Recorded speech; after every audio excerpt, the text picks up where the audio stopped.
Welcome back to the Grateful Living Podcast, the space where healing meets real life. I'm your host, Talisha. I'm a massage therapist, EFT practitioner, published author, and a woman who knows firsthand how survival strategies can keep us stuck long after the danger has passed. Today, we're talking about something so many of us carry: coping patterns. Emotional eating, jaw clenching, holding our breath, overgiving, ways our body once kept us safe. The truth is, coping got you here, but healing is what will carry you forward. Let's dive in. Have you ever noticed yourself doing things that you know aren't good for you, but you can't seem to stop? Like finishing a whole packet of biscuits after a stressful day, or lying awake, jaw tight, even though you're exhausted, or attracting the same kind of emotionally unavailable partner over and over again. These aren't random bad habits, they're survival strategies, your body's best attempt at keeping you safe. But just because they once served you doesn't mean that they have to be your story forever. For me, coping showed up everywhere. I was emotional eating as a way to soothe myself when life became overwhelming. And trauma didn't just live in my body, it shaped my patterns. I kept attracting emotionally unavailable people because distance felt familiar. I repeated money cycles of feast and famine because my body remembered scarcity. At the time, I didn't realize that these were survival strategies. To me, it just felt like this is who I am. But once I learned about nervous system and trauma science, I started to see that this wasn't my personality. It was just a form of protection. So let's unpack why this happens. From a nervous system perspective, when we go through stress or trauma, our body adapts.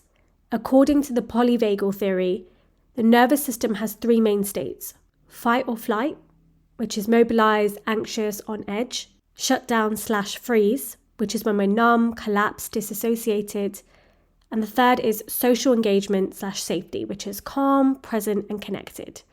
Coping strategies develop as a way to regulate when we don't feel safe. Emotional eating floods the brain with dopamine and temporarily soothes stress. Jaw clenching keeps the body in hypervigilance, as if ready to fight. Sleeping in fetal position mimics how mammals protect vital organs when threatened. Repeating scarcity or unhealthy relationship patterns isn't weakness. It's your nervous system choosing the familiar over the unknown. Research shows the brain is wired to prioritize safety over happiness.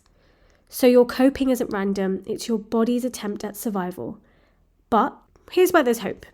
The nervous system is plastic.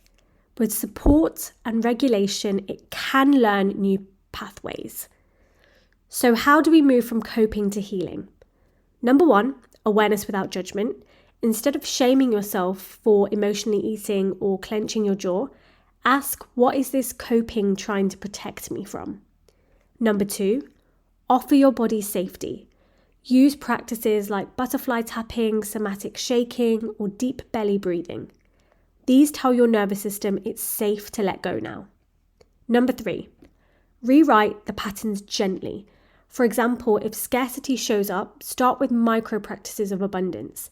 Saving £5, treating yourself to something small. Number four, seek safe connection. Healing isn't a solo project. The nervous system regulates best in co-regulation, safe, supportive relationships. And remember, coping isn't failure, it's proof of your resilience. You don't have to live in survival mode forever. I want you to take a deep breath and ask yourself, what coping mechanisms do I notice in myself? Do I meet them with shame or with compassion? What would it feel like to let my body know you don't have to fight anymore? Healing doesn't mean erasing your past. It means teaching your body new ways to feel safe in the present moment. If this episode spoke to you, I've written a full blog post that goes deeper into survival strategies and how to begin shifting them gently. You'll also find practical tools you can try. Head over to the show notes where you'll find a link to the blog post. And if you'd like to go deeper, my one-on-one sessions are the perfect place to explore your patterns with support, compassion, and nervous system tools that meet you where you are. Until next time, be gentle with yourself. Healing is already happening. Thank you for listening to today's episode. Don't forget to follow us on Instagram at _the_grateful_living.